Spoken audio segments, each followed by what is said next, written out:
अपन प्रबंध की प्रकृति के विषय में पढ़ेंगे। जैसे कि यहाँ पे प्रबंध विज्ञान है और प्रबंध कला है। ये परीक्षा में ये प्रश्न जरूर आता है। 2 in 1 प्रश्न भी कई बार आता है कि प्रबंध विज्ञान एवं कला है, स्पष्ट कीजिए।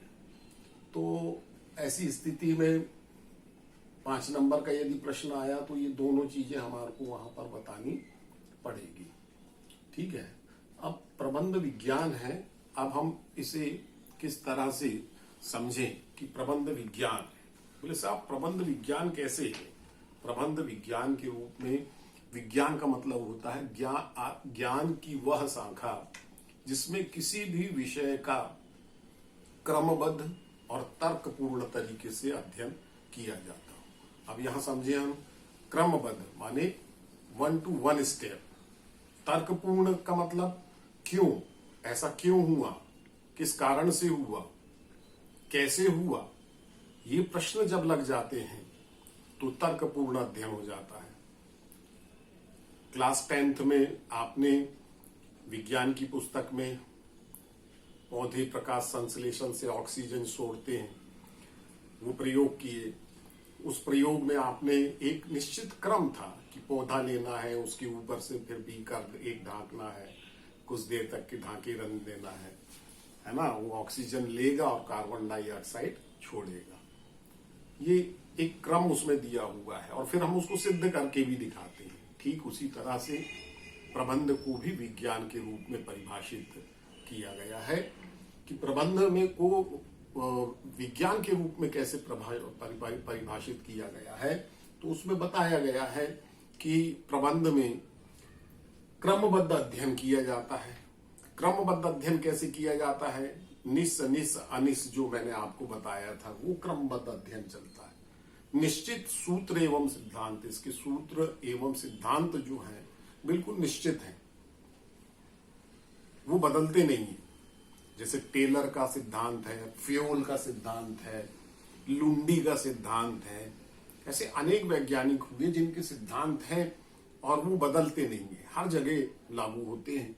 सार्वभौमिकता का नियम, देखिए विज्ञान जो है, जैसे गुरुत्वाकर्षण का नियम जो है दुनिया के हर कोने में लागू होता है, ठीक उसी तरह से प्रबंध का जो नियम है वो दुनिया के हर कोने में लागू होता है। इसमें सार्वभौमिकता का गुण पाया जाता है। और परिणाम व व्याख्या, परिणाम और व्याख्या का मतलब क्या हुआ कि परिणाम माने रिजल्ट। यदि हम अपने व्यवसाय में प्रबंध अपनाते हैं तो स्वाभाविक है परिणाम निकल के आएगा। यदि हमारी संस्था प्रॉफिट में जा रही है, इसका सीधा सा मतलब परिणाम ये निकल के आया कि हमारा प्रबंध बहुत ही अच्छा है। इसके बाद भविष्यवाणी की क्षमता, विज्ञान में भविष्यवाणी की क्षमता होती है। तो जब हम इंस्टीट्यूट में या संस्था में या व्यापार में प्रबंध प्रक्रिया को अपनाते हैं तो उससे हम आने वाले खतरों से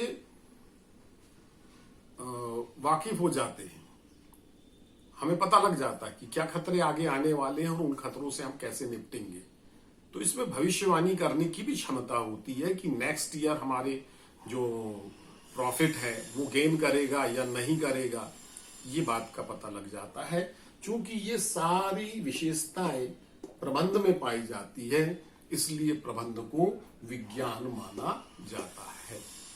अब इतने व्याख्यात्मक रूप से आपको नहीं लिखना है, यहां जो लिखना है आपको केवल बताना है, ध्यान से सुनिएगा, ज्ञान की वह शाखा जिसमें किसी भी विषय का क्रमबद्ध और तर्कपूर्ण अध्ययन किया जाता हो उसे विज्ञान कहते हैं।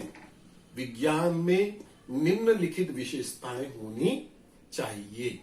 और फिर ये 5 विशेषताएं आप लिख देंगे, उसके बाद नीचे लिखेंगे चूंकि उपरोक्त विशेषताएं प्रबंध में भी पाई जाती है, इसलिए हम प्रबंध को विज्ञान कह सकते हैं। That's all. प्रबंध अब कला है।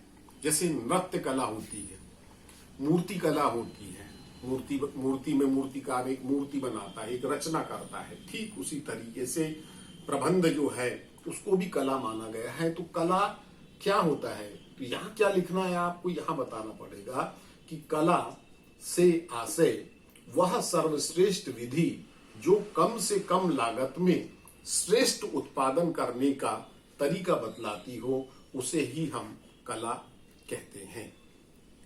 और कला में निम्नलिखित गुण पाए जाते हैं। रचनात्मकता माने क्रिएटिविटी, क्रिएशन होना चाहिए, कोई ना कोई चीज बन के हमारे सामने आनी चाहिए।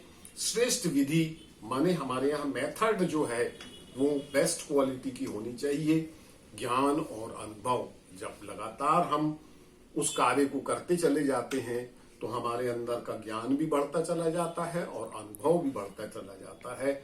और जैसे जैसे हम सीनियर मैनेजर बनते चले जाते हैं तो हमारे कार्य में दक्षता भी आने शुरू हो जाती है। तो यहाँ आपको प्रबंध कला है, इसका उत्तर लिखने के लिए कैसे करना है कि कला से आशय वह सर्वश्रेष्ठ विधि जिसमें कम से कम समय में श्रेष्ठ क्वालिटी का प्रोडक्शन करना सिखाया जाता हो, उसे कला कहते हैं। कला में निम्नलिखित विशेषताएं होती है। और आखिरी में आपको लिखना, चूंकि ये चारों विशेषताएं प्रबंध में पाई जाती है, इसलिए प्रबंध को हम कला भी कहते हैं।